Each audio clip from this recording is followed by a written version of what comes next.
kita akan hadirkan bintang tamu berikutnya, seorang artis cantik yang somasi mantan suaminya terkait anak-anaknya. Di Pagi-Pagi Ambiar, kita akan hadirkan, ini dia Asya Syara dan juga kuasa hukumnya Kasman Sangaji, sarjana hukum.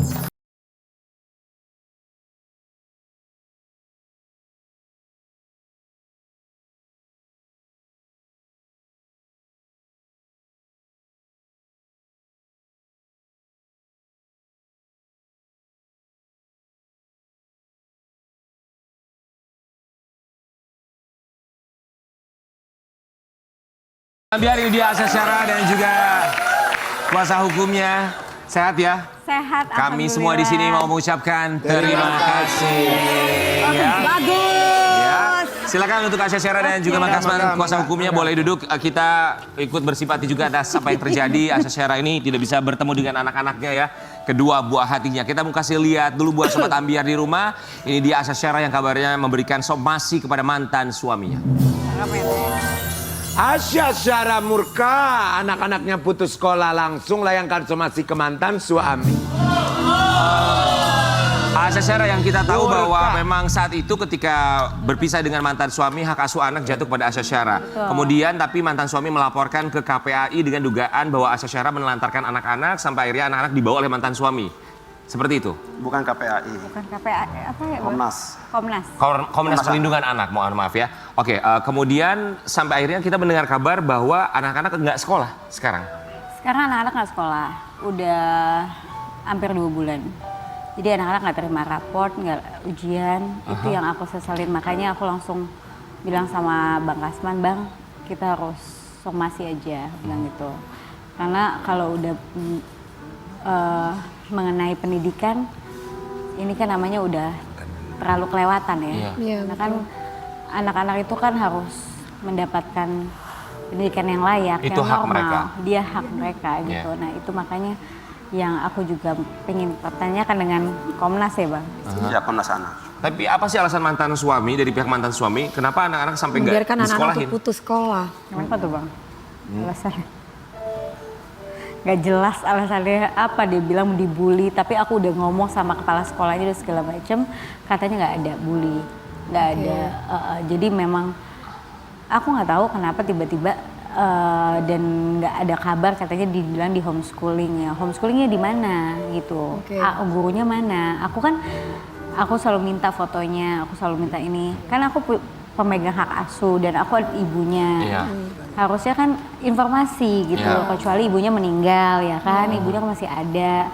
Jadi aku agak kecewa banget gitu, kesel banget, bukannya kesel gimana, kecewa maksudnya kalau memang ada yang nggak suka, ada yang kesel sama aku gitu, tapi jangan ke anak gitu loh, anak tuh jangan jadi media. Kasian, mereka kan punya hak untuk mereka berpendidikan selayaknya anak-anak, udah mereka ibunya, bapaknya. Iya, udah ketemu ibunya susah, kayak gitu. Oke, kalau dari kuasa hukum sendiri, Mbak Kasman, ini kan akhirnya memberikan somasi kepada pihak mantan suami. Tanggapan dari mantan suami dan barangkali kuasa hukumnya seperti apa? Ya, kami sudah melayangkan somasi kedua ya. Sebenarnya kami tidak perlu melayangkan somasi ketiga karena memang somasi pertama dan kedua itu sudah layak. Kami anggap bahwa mantan suami tidak punya itikat baik. Tetapi Mbak Asa ini kan persoalan darah, sangat sensitif. Sehingga Mbak Asa masih memberikan kesempatan kepada mantan suaminya ini untuk ya gimana itikat baik terhadap anak. Gitu. Memang sih persoalan anak ini persoalan yang hampir tidak pernah bisa selesai ya. Cuman kami bisa pastikan bahwa ini juga edukasi kepada masyarakat luas. Kami juga bisa pastikan bahwa tidak semua persoalan anak ketika ada hak asuh diberikan oleh putusan pengadilan. Itu kan undang-undang. Putusan pengadilan itu undang-undang wajib dilaksanakan, nggak boleh tidak dilaksanakan. Ketika ada seorang yang tidak melaksanakan putusan pengadilan, maka ada sanksi pidana, ada sanksi perdata. Coba baca baik-baik pasal 330. Coba bahasa baik-baik pasal 331, minimal 4 tahun, maksimal 9 tahun untuk ancaman hukuman bagi siapa yang membawa atau tidak melaksanakan putusan pengadilan. Di pasal 1365 KUH Perdata juga bisa kita gugat ganti rugi sebenarnya. Cuman itu kita gini, ini persoalan pidana ultimum remedium. Persoalan itu terakhir.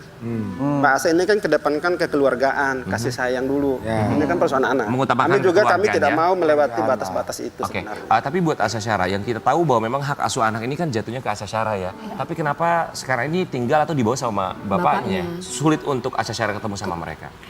Pertamanya ngomongnya nginap, masih Terus nggak dibawa pulang? nggak dibawa balik. Anaknya nggak nangis apa gitu loh sayang? Masih pengen iya. ketemu kamu, telepon masih? Telepon awal-awal iya, terus semenjak nggak di sekolahin kan aku ngamuk-ngamuk, aku marah gitu kan. Terus agak mulai susah tuh, aku nelfon kadang berapa hari, kadang Namanya anak kecil seminggu. seneng nggak sekolah ya? Sebenarnya enggak sih, sebenarnya enggak, karena kan dia tuh banyak temennya di sana. Justru banyak yang seneng sekolah, karena kan, happy. anak-anakku, aku tahu lah anak-anakku Iya. kan Umur berapa sayang? 8 tahun sama 10 tahun. 8 dan 8 10 tahun tahun. dan 10 tahun. Oke. Lagi happy-happynya lah. Jadi hak asuh anak jatuh ke Asya Syara, tapi saat itu alasannya dibawa nginep dulu sama bapaknya, tapi nggak dikembaliin lagi gitu. Tapi bener nggak sih menurut pengakuan dari Komnas Perlindungan Anak bahwa ini juga adalah keinginan dari anak-anak untuk lebih memilih tinggal bersama dengan ayahnya Ayahnya. ketimbang dengan ibunya? Mamahnya. Iya itu kalau kayak gitu aku nggak pernah lihat, nggak pernah dengar Dengar langsung sendiri dari anaknya gitu, karena memang sudah tinggal bareng kita rame-rame gitu kan.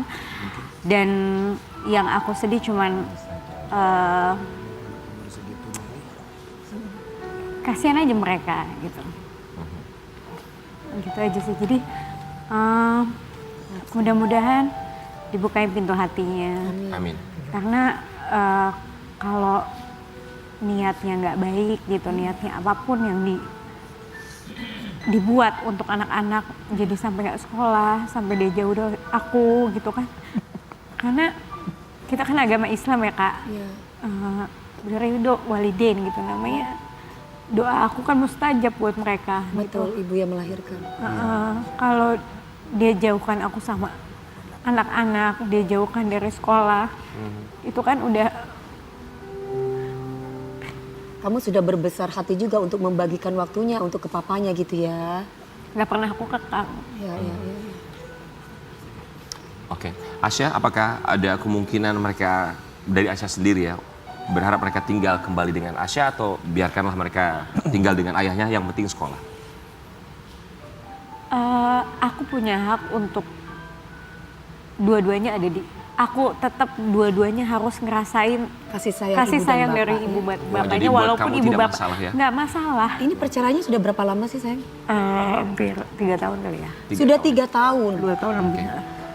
Selama ini tidak pernah ada masalah seperti selama ini kalau misalkan bapaknya kepingin ketemu sama anaknya dikembalikan lagi gitu. Iya, nggak pernah aku nggak pernah ya bang. Aku nggak pernah aku iniin, walaupun maaf ya, walaupun istilahnya nggak ngasih nafkah.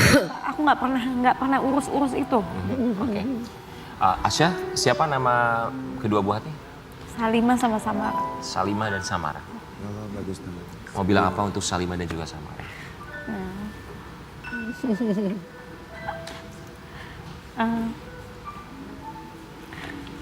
Ya udah, mama kangen. Mama Kang. Ya. Untuk mantan suami apa yang mau disampaikan? Kita berharap semoga dibukakan pintu hatinya dan juga dibuka jalur komunikasi. Apapun itu, sekali lagi kami pagi-pagi Ambiar tentu saja di sini berpesan bahwa tentu saja keputusan orang tua untuk berpisah bercerai barangkali bukan keputusan terbaik tapi adalah keputusan terakhir. Tapi yang terpenting adalah anak-anak tidak boleh menjadi korban. Kita akan kembali saat lagi tetap di pagi-pagi Ambiar.